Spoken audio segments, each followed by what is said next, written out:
his new book, Misquoting Muhammad and the Challenge and Choices of Interpreting the Prophet's Legacy, American Islamic scholar Jonathan A.C. Brown takes the reader back in time through Islamic civilization, offering an inside view into how key and controversial aspects of Islam took shape. I caught up with Jonathan while I was on tour in the UK a few weeks ago. We began by speaking about his own personal journey into Islam from Anglicanism in 1997. Yeah, so I guess I was raised Episcopalian. Actually, I was an acolyte, but I think my family, is more tradition.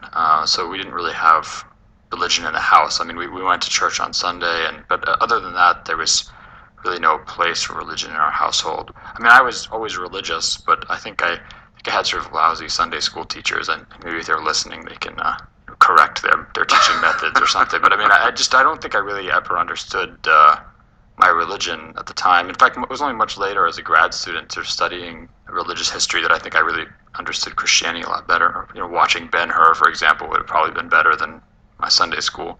And then suffered from the kind of maybe an abnormally large bout of teenage existential angst. And then when I learned about Islam in university, I really just, I don't know, it felt like what I'd always believed in. And then I thought that I should follow it if I thought it was the truth, and that was that, as they say.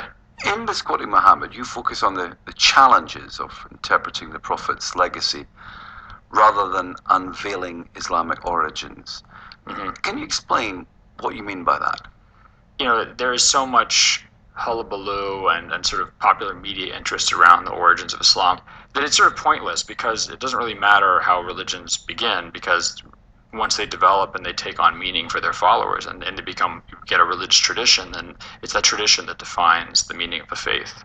It strikes me as much more useful and meaningful to study that tradition and how it develops and how it changes and how it meets the challenges of the present than to go back and somehow think that by shedding light on the origin, somehow you're going to totally change people's understanding of the religion, especially those people who identify with it. So There's not a lot of interest, it seems, in the maybe popular mind in looking at how Muslims deal with things today and how they've dealt with challenges in the past. It's more this kind of obsession of, well, what does the Koran say about this? Christians don't necessarily go back to the Bible every time they have a question, right? They have a tradition that's built on top of that, and that tradition often determines things much more than some original text. Yeah, it's a dense book, it's an academic book, but for people who are not in academia and outside it, can we perhaps understand some of the basic premises of it? Because there is this division between perhaps what the Quran says and what hadiths have said. Maybe you'd like to explain both these concepts. Yeah, so I mean, the Islamic tradition, like the Christian tradition, like the Jewish tradition, you have kind of an original primary scripture, the Quran, or in Judaism, the Torah, and Christianity, the Old Testament. And then it's added to and it's read through and it's explained by a secondary scripture. In the case of Islam, it's the Sunnah, S-U-N-N-A, the Sunnah, or the precedent of the Prophet Muhammad. In Judaism, it's the oral Torah of the rabbis. And in Christianity, it's the New Testament, the life of Jesus, through which the Old Testament is read. You have the same structure in these three religions. Maybe another concentric circle outside that secondary scripture, you have the interpretive effort of scholars. So what I was really looking at is sort of how this interpretive process works in the Islamic tradition, and trying to kind of not only bring up parallels with other traditions, but try to show, how it's dealt with big questions over time, and how some of the modern challenges that Muslims have are repeats of older challenges, or if they're new, how Muslims have dealt with them in the last several decades or centuries. There are thousands and thousands of hadiths, but how reliable are they when so many, and you go through, lots of the stories about what happened to them, how various things were at points scrutinized as being fakes and so on. How are we to know which are the correct ones, which are the reliable ones, when so many are disputed and rejected by scholars? The hadith is a report about something that Prophet Muhammad said or did, and those hadiths sort of taken together make up an important source for understanding the Prophet Muhammad's precedent, his teachings. Everybody knows Muslims pray 5 times a day, but the Quran doesn't actually have that in it. It's not in the Quran. I mean, it comes from hadiths of the Prophet. So a lot of important aspects of Islamic law and dogma and practice have come from these hadiths. And the problem is that unlike the Quran's written down very early. Muslims don't have any dispute over the authenticity of the Quran. Even the majority of Western scholars don't really question the overall attestation of the Quran back to the time of the Prophet. But with hadiths, they're written down, they're transmitted orally, they're transmitted in kind of rudimentary written form for 150 years until they really start getting written down in a lasting way. And so, of course, you can imagine if you have a political or religious or legal or cultural agenda you're pursuing, if you're an early Muslim, what better way than to make up, saying, oh, the Prophet Muhammad said that, I should be the leader, or I should get this money, or, my religion is correct. So you have thousands and thousands and thousands and thousands of these hadiths are forged. You have a lot of disagreement over which hadiths are reliable and which aren't, and that's one of the reasons you have tremendous diversity in the Islamic tradition. You have many different schools of law, many different schools of theology. This question is a genuine question from a lay Christian who's reading the book, and it was fascinating for me to read the book because one of the things that comes across to me is the good grace and kindness of many Muslim people that I know, and their openness and generosity. And I wondered how, when you read a book like this, there's so many different laws and bylaws and interpretations of law. I just wondered if you could comment a little bit about Islam vis-a-vis Christians' idea of grace, where for Christians the idea is perhaps that the law is something of the past, and the new law is love, and it's a very, very simple kind of edict. How does the simplicity of that understanding of Christianity, is there a comparable way in which a very faithful Muslim can say, well, look, I know there's all these laws, and how do I simplify that? I mean, in one sense, it becomes pretty clear that yes, Islamic law is very complicated, but when you come to your daily life, it manifests itself in relatively clear ways. You learn to pray from your parents, and then you learn how to fast during Ramadan from your family. You learn about basic requirements of charity. You learn, for example, there's certain things you can't eat, and these become part of your culture. So I think it's mistaken to think most Muslims throughout the world don't go around every day sort of looking at some book of laws and bylaws and then deciding what they can do. I mean, if someone comes into my house, and how do I treat them? How do I treat a guest? These kind of things are, in that case, the sort of the law and of the religion has become part of the culture. And sometimes the culture can overwhelm the law. I suppose one of the preconceptions of the book is the fact that you do a bit of myth busting. I guess that must be quite an enjoyable thing to do when there are so many kind of odd myths surrounding Islam. And one of the ones you talk about later in the book is the famous one about martyrdom. Do you feel that's quite a useful exercise in explaining Islam to people outside the tradition? Yeah, for sure. I think that I remember this one Egyptian friend of mine. He had a child. He just had a child born, and he said, I hope my child dies a martyr. And I sort of like, oh wow, crazy person. What is he talking about? But then you think, every culture values a noble death. Just walking around London this morning, all these monuments to people who died in World War I, World War II. Every culture and every civilization believes there's certain things that are noble causes to die for.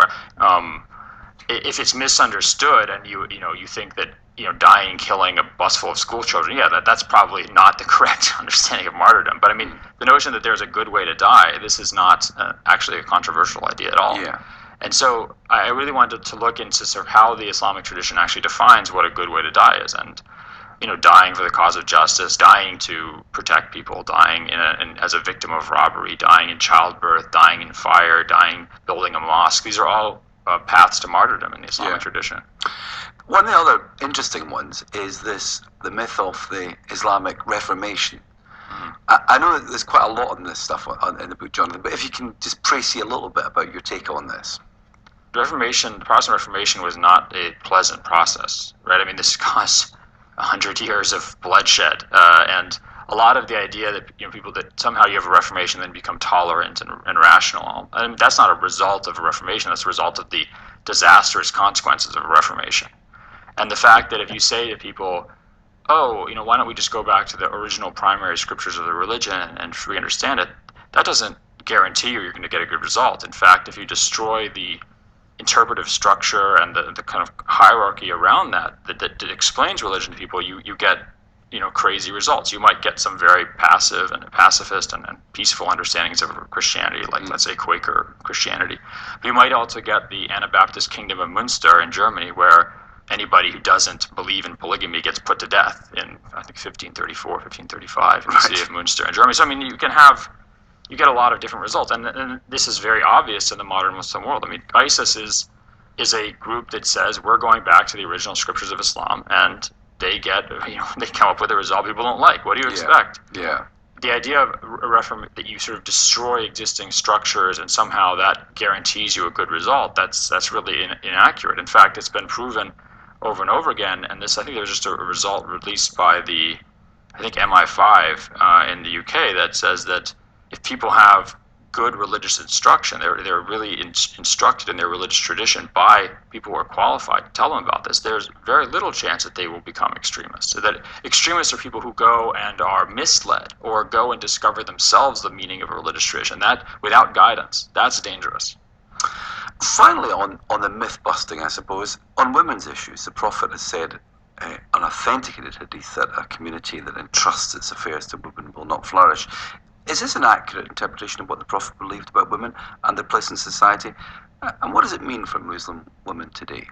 So, I mean, I think that in the Islamic tradition, or let's just say more specifically in the kind of Near Eastern, South Asian world of Islamic tradition, and in the West, I mean, look at the United States. I mean, we've never had a female president. I think that misogyny and kind of extreme forms of patriarchy are widespread worldwide and historically. So a lot of times, religious traditions are called into service to protect and to continue such a patriarchy.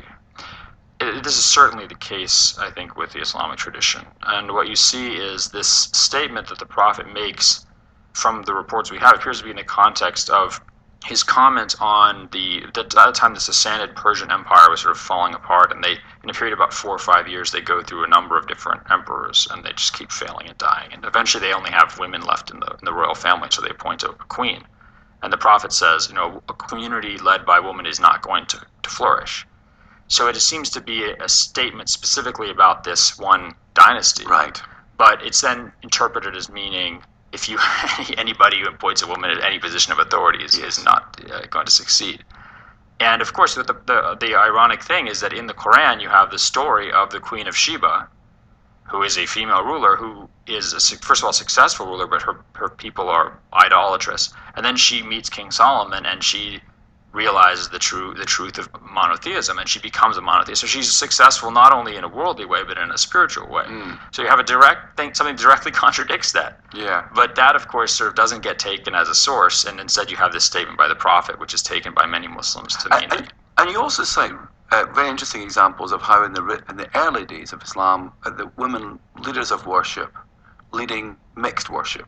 Yeah, I mean, you had not only one woman who was given permission by the Prophet to lead her whole family in prayer, men and women, but also the wife of the Prophet, Aisha, I mean, was a politically active woman during his lifetime. After his lifetime, she led a party during one of the civil wars. And so if you look at the life of the Prophet, you don't see this. You don't see women in the background at all. In fact, they're extremely active. They're sort of standing up and getting up during a sermon on Friday prayer, getting up and saying, you don't know what you're talking about to the preacher, and correcting the preacher, and the preacher acknowledges it. So it's a very different image than the idea that women are sort of put at home and covered up and not allowed to participate in public life. Finally, I want to ask you something on a more personal note. Many of our Muslim friends and colleagues are currently observing Ramadan. How is your experience of this month? Was it difficult for you when you first became a Muslim? Yeah, I think it's very interesting. I really recommend that people try fasting. I mean, I always tell my family, I think they really should. It's a fascinating experience, because I remember the first year I fasted Ramadan, thank God Ramadan was in the winter, because now it's tough. The daytime is so long. But I realized the hard part about it wasn't being hungry. It was just that everything I did involved food or drink. I couldn't watch TV without a soda. I couldn't go to the mall without stopping at the food court. None of these activities really have to involve eating, and that eating is just this sort of side activity that goes along with so much of what we do. And that's not the purpose of eating. Is you kind of ingest calories, and that you can actually have lots of activities where you don't have to ingest calories at the same time. Realizing that when you're hungry doesn't necessarily mean you have to eat, that you're not going to keel over and die if you're hungry during the day. That, I think, is a really healthy thing to go through. And ever since I fasted, for the first time, I eat remarkably less. I mean, I just eat less as a person. Jonathan A.C. Brown there, and his book Misquoting Muhammad is published by One World Publishing.